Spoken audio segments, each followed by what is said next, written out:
Massue à la main, le corps couvert d'une épaisse toison, les hommes des bois et autres hommes sauvages n'ont cessé de hanter les légendes de la vieille Europe.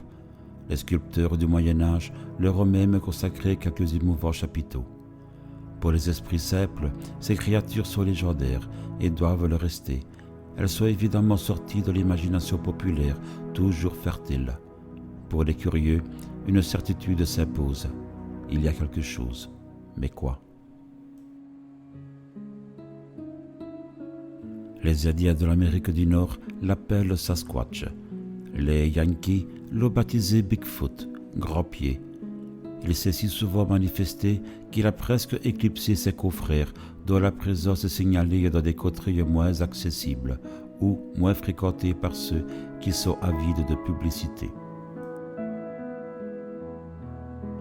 Pourtant, de temps en temps, des nouvelles nous arrivent de l'Himalaya, la terre d'élection du Yéti, le fameux abominable homme de neige.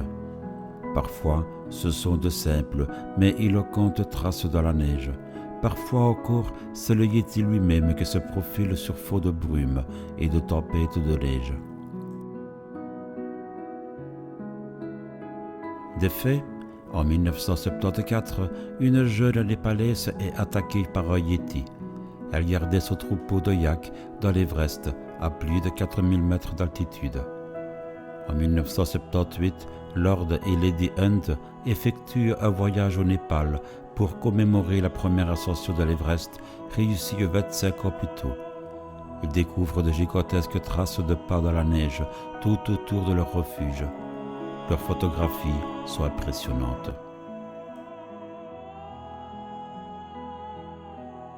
En Chine, les apparitions d'hommes sauvages ou d'hommes bêtes n'ont pas donné lieu à beaucoup de commentaires. Rareté du Yéti ou perplexité officielle, nul ne le sait. Toujours est-il que vers le milieu des années 1970, de singuliers rapports ont été reçus de la province du Hubei et celle de Shaanxi, région montagneuse et boisée de la Chine du Nord. De singulières créatures auraient été aperçues. Le témoignage de Pang Kenchen, un chef de village de 33 ans, ne manque pas d'intérêt.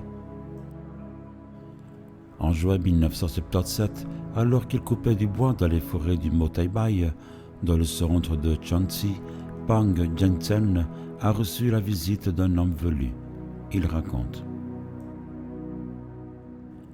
Il s'approchait de moi. J'ai pris peur et me mis à reculer jusqu'à ce que j'aie le dos contre une paroi rocheuse. Je ne pouvais pas aller plus loin. L'homme velu, qui n'était plus qu'à 2 mètres de moi, se rapprocha encore d'une cinquantaine de centimètres. Je levai encore ma hache, prêt à défendre ma vie. Nous sommes restés assis à nos épieds, sans bouger pendant plus d'1 heure. Ensuite, j'ai ramassé une pierre à tâtons, sans le quitter des yeux, et je l'ai lancée dans sa direction. Elle atteignit la poitrine. Il poussa des hurlements et se mit à frotter l'endroit à terre avec sa main gauche.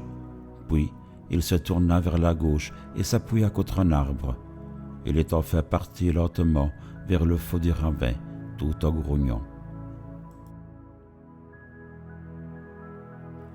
L'homme, qui mesurait environ 2,10 m, avait un front fuyant, des yeux noirs très enfoncés, une mâchoire saillante et des dents larges. Ses longs cheveux bruns flottaient librement sur ses épaules. Son visage et son corps étaient couverts de poils. Il marchait en écartant largement les jambes et les bras, qui, très longs, descendaient plus bas que les genoux. Les chercheurs de l'Institut de paléoanthropologie de l'Académie des sciences chinoises se sont largement penchés sur ces rapports et les ont attentivement étudiés, sans pouvoir à ce jour résoudre l'énigme de l'homme sauvage du Shaanxi. Il faut remarquer que la description de Pang Kenchen correspond tout à fait au signalement des autres hommes-bêtes aperçus dans les différentes parties du globe.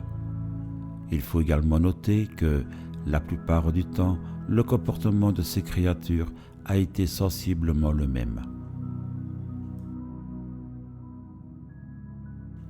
En Union soviétique, un programme d'études est en cours depuis 1955.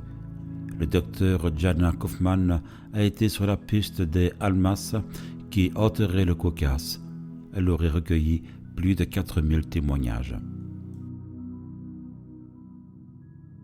Parmi ceux-ci, celui de Mohamed Tomakov, un fermier de 33 ans qui a réussi à prendre au piège dans une hutte de montagne un de ses almas. C'était près de Jetmish en 1946. Selon ce témoignage, la créature avait un aspect humain, mais elle était entièrement velue. Elle se déplaçait à 4 pattes, se redressant sur ses 2 jambes lorsqu'elle s'arrêtait. En Amérique du Nord, on a vu, mais rarement, des Bigfoot courir à 4 pattes. Tomakov, qui avait vu l'almas pénétrer à l'intérieur de la hutte, avait bloqué la porte et était reparti chercher une corde. À son retour, la porte était ouverte et la hutte était vide.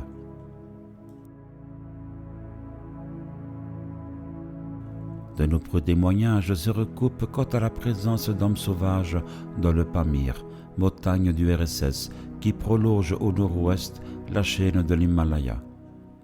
Ainsi, à l'été 1979, une expédition soviétique a relevé de la neige des empreintes de pieds longues de 34 cm et larges de 16 cm et demi, à la hauteur des orteils, mais sans jamais apercevoir la créature qui avait laissé de telles traces. En Sibérie, toujours sur le territoire soviétique, d'autres hommes sauvages ont été signalés. Au début des années 60, sur les rives de l'Oby, un chasseur a vu, un soir, 2 de ces créatures déboucher soudain de la forêt. Effrayés par les 2 hommes, les chiens du chasseur s'enfuirent aussitôt, sans qu'il leur arrive aucun mal. On a souvent remarqué que les zombies terrorisent les chiens. Aux États-Unis, il est arrivé qu'un Bigfoot en blesse ou en tue plusieurs. Stupéfait, le chasseur a eu le temps de noter que les hommes sauvages étaient couverts d'une toison sombre, qu'ils avaient des bras très longs et qu'ils marchaient les pieds en dehors. Leurs yeux lançaient de lueurs rouges sombres, ce qui est une autre caractéristique des créatures du genre Bigfoot.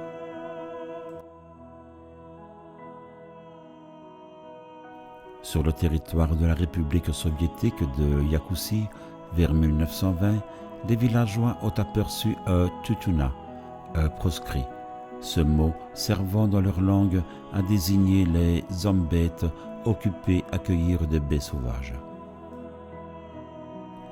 Il était donc en train de cueillir des baies, a expliqué un des villageois, utilisant ses 2 mains pour les porter à sa bouche.